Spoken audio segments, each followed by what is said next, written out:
Welcome to Locked Into Vacancy. I'm your host, Eric. Today, we are still here. We're still locked into vacancy. Isolation continues. It is now week 3 for me personally, working from home and just trying to make it through the day-to-day as they blur together as the weeks become one. But we're doing the right thing. That's what I got to keep telling myself. And that's my big problem so far with this self-isolation / quarantine / breaking the curve, whatever it is we're doing it for the right reasons. It's stressful and everything else kind of sucks. But we're doing what we got to do. I'm flying by myself for the show today, so the discussion on the topic matter is going to be a little one-sided, so I hope you'll bear with me. What we've got on the show today is a look at Anton Chekhov's short story, The Bet. Now, for those of you who may not be familiar with Chekhov and his work, to sum him up briefly, he's considered to be one of the fathers of early modernism in theater, alongside Ibsen and Strindberg. And he doesn't have a whole lot of work to his name, owing partially to the fact that he died at, I think, the age of 44. He didn't live all that long, but even to this day, he's considered one of the best Russian playwrights, although he only produced 4 works, and he's considered one of the best short storytellers of all time. But again, that's open to conjecture. I'm a pretty big Chekhov fan. My background, of course, is in the theater, and unfortunately, my collegiate background didn't cover much of Chekhov and the modernist movement.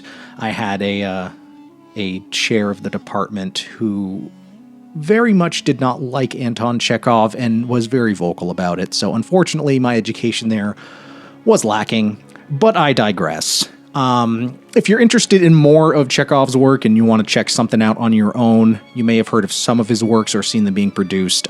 His 4 shows were The Seagull, 3 Sisters, Cherry Orchard, and Uncle Vanya. And of course, a huge collection, well, huge, quote unquote, of short stories. They're all great. I think he was quite verbose, and he had a way with imagery that was very real and approachable. It's, that may not make any sense, and I have no one here to say, oh yes, that makes sense. Oh, that doesn't make sense, but it is what it is. Chekhov was great at what he did. It's unfortunate that he only graced us with 44 years on this planet, but we're lucky to have what we have. And that being said, we are going to dive into this story here. The Bet, which, if you're not familiar with it, is the story of a banker who makes a bet with a young man on the topic of imprisonment and whether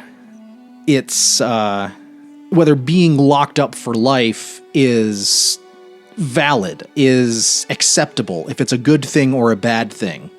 And what they end up doing is they make a bet where the young man wages the banker's $2 million in exchange for the young man living completely in solitary for 15 years. And if he makes it the full 15 years and not a second earlier, then the banker will owe him $2 million. And if he chickens out or escapes or leaves before the end, then the banker's off the hook. And the story mostly follows the perspective of the banker and his internal monologue and how he struggles with knowing that there is this young man who is living inside a lodge on his grounds. And that was also part of the agreement, was that he had to live there so they could watch him. And they give him access to anything he wants. He can't see people and he can't leave. He can get books, he can get whatever. But I'm giving the whole thing away. So we're going to dive into it here. This is Anton Chekhov's The Bet. Here on Locked in a Vacancy, brought to you by Stories Telling Stories and STS Media Group. It was a dark autumn night. The old banker was walking up and down his study and remembering how, 15 years before, he had given a party one autumn evening. There had been many clever men there. There had been many interesting conversations. Among other things, they had talked of capital punishment. The majority of the guests, among whom were many journalists and intellectual men, disapproved of the death penalty. They considered that form of punishment out of date, immoral, and unsuitable for Christian states.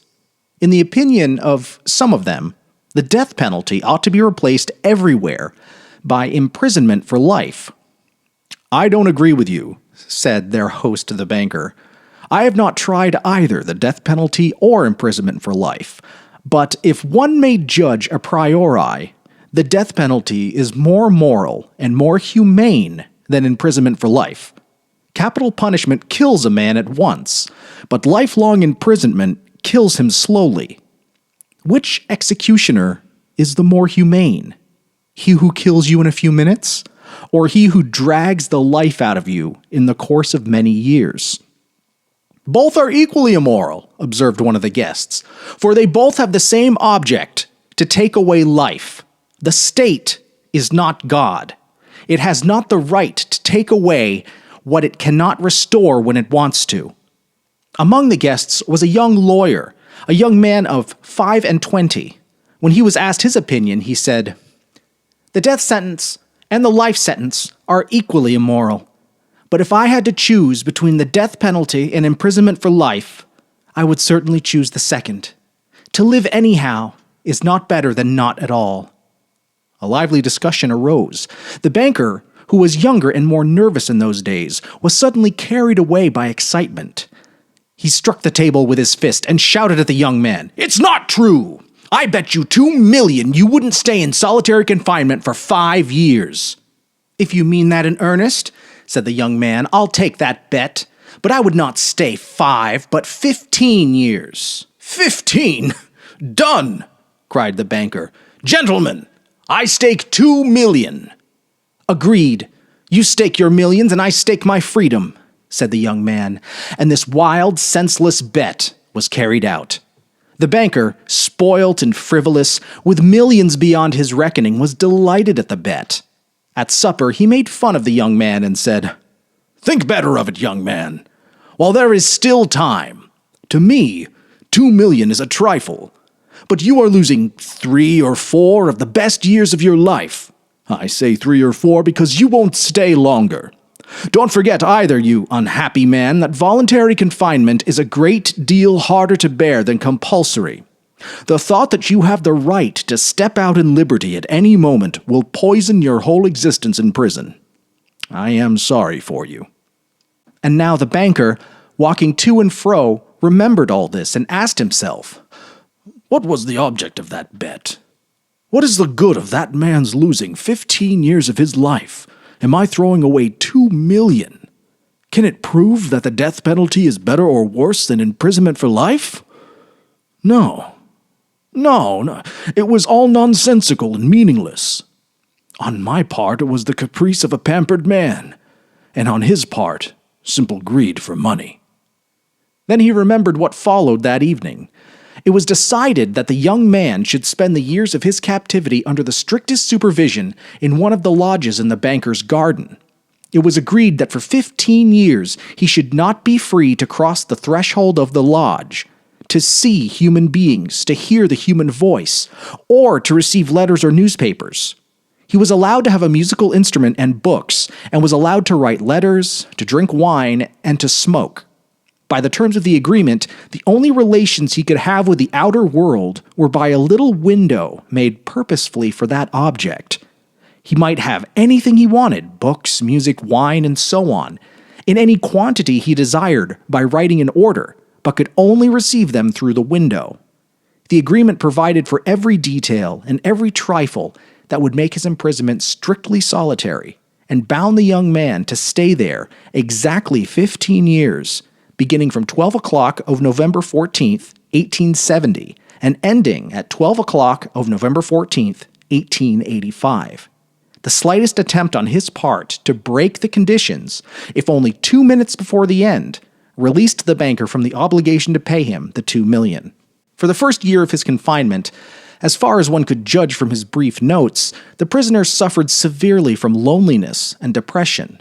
The sounds of the piano could be heard continually day and night from his lodge. He refused wine and tobacco. Wine, he wrote, excites the desires, and desires are the worst foes of the prisoner. And besides, nothing could be more dreary than drinking good wine and seeing no one. And tobacco spoilt the air of his room. In the first year, the books he sent for were principally of a light character, novels with a complicated love plot, sensational and fantastic stories, and so on. In the second year, the piano was silent in the lodge, and the prisoner asked only for the classics. In the fifth year, music was audible again, and the prisoner asked for wine. Those who watched him through the window said that all that year he spent doing nothing but eating and drinking and lying on his bed, frequently yawning and angrily talking to himself. He did not read books. Sometimes at night, he would sit down to write. He would spend hours writing, and in the morning tear up all that he had written. More than once, he could be heard crying. In the second half of the sixth year, the prisoner began zealously studying languages, philosophy, and history. He threw himself eagerly into these studies, so much so that the banker had enough to do to get him the books he ordered. In the course of 4 years, some 600 volumes were procured at his request. It was during this period that the banker received the following letter from his prisoner. My dear jailer, I write you these 6 lines in 6 languages. Show them to people who know the languages. Let them read them. If they find not one mistake, I implore you to fire a shot into the garden. That shot will show me that my efforts have not been thrown away. The geniuses of all ages and of all lands speak different languages, but the same flame burns in them all. Oh, if you only knew what unearthly happiness my soul feels now from being able to understand them. The prisoner's desire was fulfilled. The banker ordered 2 shots to be fired into the garden. Then, after the 10th year, the prisoner sat immovably at the table and read nothing but the gospel. It seemed strange to the banker that a man who in 4 years had mastered 600 learned volumes should waste nearly a year over one thin book, easy of comprehension. Theology and histories of religion follow the Gospels. In the last 2 years of his confinement, the prisoner read an immense quantity of books quite indiscriminately. At one time, he was busy with the natural sciences. Then he would ask for Byron or Shakespeare. There were notes in which he demanded at the same time books on chemistry and a manual of medicine, and a novel, and some treatise on philosophy or theology. His reading suggested a man swimming in the sea among the wreckage of his ship and trying to save his life by greedily clutching first at one spar and then at another. The old banker remembered this and thought, tomorrow, at 12 o'clock, he will regain his freedom. By our agreement, I ought to pay him $2 million. If I do pay him, it's all over for me. I shall be utterly ruined. 15 years before, his millions had been beyond his reckoning. Now, he was afraid to ask himself which were greater, his debts or his assets. Desperate gambling on the stock exchange, wild speculation, and the excitability, which he could not get over even in advancing years, had by degrees led to the decline of his fortune, and the proud, fearless, self-confident millionaire had become a banker of middling rank, trembling at every rise and fall in his investments. "Cursed bet," muttered the old man, clutching his head in despair. "Why didn't the man die? He's only 40 now. He will take my last penny from me.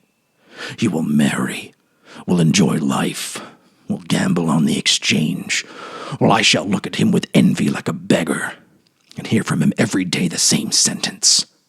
I am indebted to you for your happiness of my life. Let me help you." No, it is too much. The one means of being saved from bankruptcy and disgrace is the death of that man." It struck 3:00. The banker listened. Everyone was asleep in the house, and nothing could be heard outside but the rustling of the chilled trees. Trying to make no noise, he took from a fireproof safe the key of the door which had not been opened for 15 years, put on his overcoat, and went out of the house. It was dark and cold in the garden. Rain was falling. A damp, cutting wind was racing about the garden, howling and giving the trees no rest.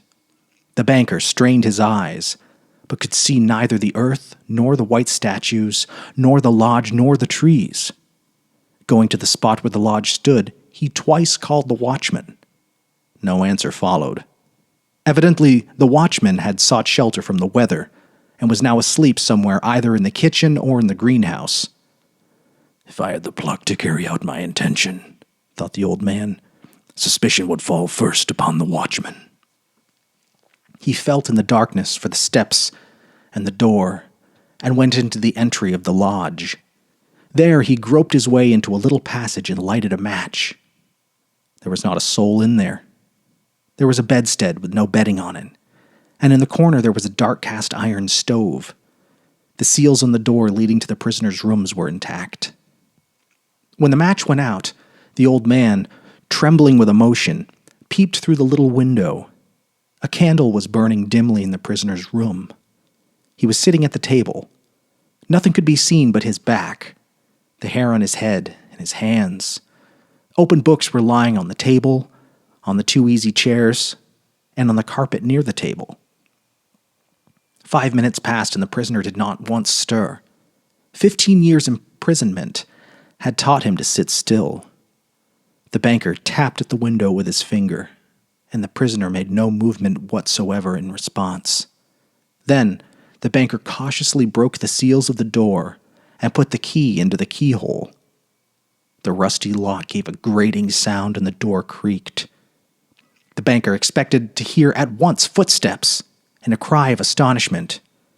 But 3 minutes passed, and it was as quiet as ever in the room. He made up his mind to go in. At the table, a man unlike ordinary people was sitting, motionless.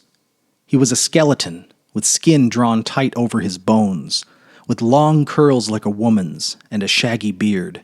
His face was yellow with an earthy tint in it.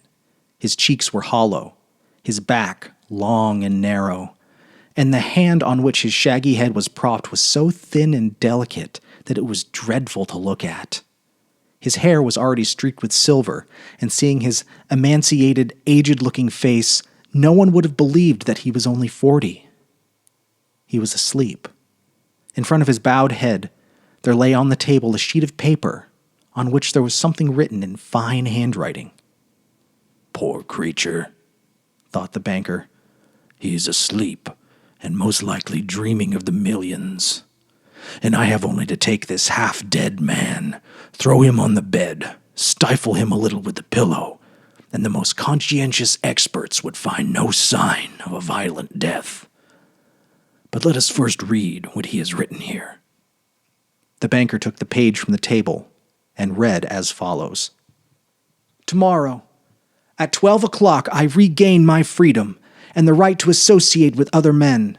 But before I leave this room and see sunshine, I think it necessary to say a few words to you. With a clear conscience, I tell you, as before God who beholds me, that I despise freedom and life and health, and all that in your books is called the good things of the world. For 15 years, I have been intently studying earthly life. It is true that I have not seen the earth nor men, but in your books I have drunk fragrant wine. I have sung songs. I have hunted stags and wild boars in the forest. I have loved women, beauties as ethereal as clouds, created by the magic of your poets and geniuses. Have visited me at night, and have whispered in my ears wonderful tales that have set my brain in a whirl. In your books, I have climbed to the peaks of Elburz and Mount Blanc, and from there I have seen the sunrise, and have watched it at evening flood the sky, the ocean, and the mountain tops with gold and crimson. I have watched from there the lightning flashing over my head and cleaving the storm clouds. I have seen green forests, fields, rivers, lakes, towns. I have heard the singing of the sirens and the strains of the shepherds' pipes. I have touched the wings of comely devils who flew down to converse with me of God. In your books, I have flung myself into the bottomless pit, performed miracles, slain burned towns, preached new religions, conquered whole kingdoms. Your books have given me wisdom. All that the unsettled thought of man has created in the ages is compressed into a small compass in my brain. I know that I am wiser than all of you, and I despise your books. I despise wisdom and the blessings of this world.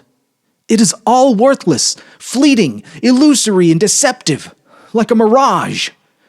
You may be proud, wise, and fine, but death will wipe you off the face of the earth as though you were no more than mice burrowing under the floor, and your posterity, your history, your immortal geniuses will burn or freeze together on this earthly globe. You have lost your reason and taken the wrong path. You have taken lies for truth and hideousness for beauty. You would marvel if, owing to strange events of some sorts, frogs and lizards suddenly grew on apples and orange trees instead of fruit, or if roses began to smell like a sweating horse. So I marvel at you, who exchange heaven for earth. I don't want to understand you. To prove to you, in action, how I despise all that you live by, I renounce the 2 million of which I once dreamed as a paradise in which now I despise. To deprive myself of the right to the money, I shall go out of here 5 hours before the time fixed, and so break the compact.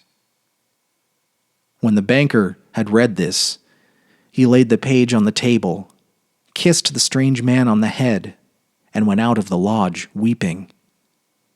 At no other time, even when he had lost heavily on the stock exchange, had he felt so great a contempt for himself.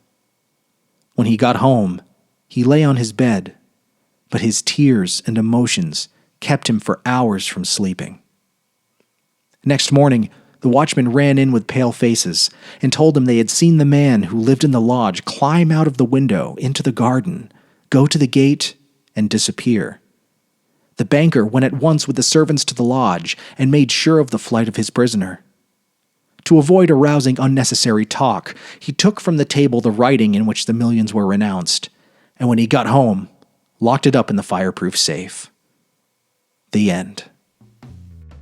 Locked in a Vacancy is produced in collaboration with Stories Telling Stories and STS Media Group, socially isolating itself at Milt House Studios in Milton, Vermont, casting around the globe to your frontal lobe, wherever podcasts are found.